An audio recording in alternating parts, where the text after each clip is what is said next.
पानी बस एबे ठंडा दिन ना के गरम पानी गाधे के ठंडा पानी गाधे ठंडा दिन शीत लगे से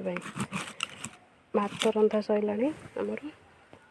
ये चुलीटा लिभे जलूनी चुलीटा अरुआ भात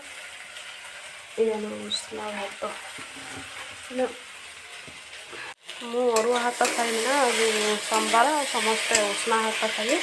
से मोपाई केवल अरुआ भात रोषे रोषे आमर सरला ये हूँ पोई थोड़ा आलू पकईकि भजा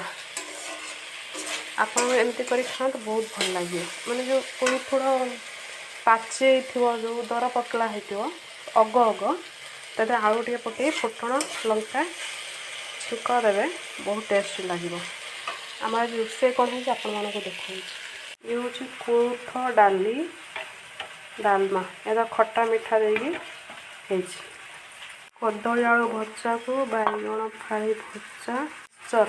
घांट गोटे सब प्रकार परिबा पकई गोटे घांट हो पोड़ा पोड़ी माने पागपाई आइटम बना रही पोई तोड़ा आलू पकई जो भजाटा लास्ट टाइम घर होता जो लंका गुंडा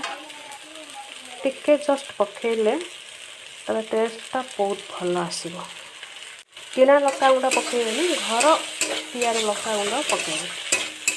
ता सहित आउ टे जीरा गुंड जी थी टे पकईदे आ बहुत टेस्टी लगे आपण एमती करके खाँदो खरपा खरपी काम चली रोषे कम जहाँ भी कम होता सब सरीगला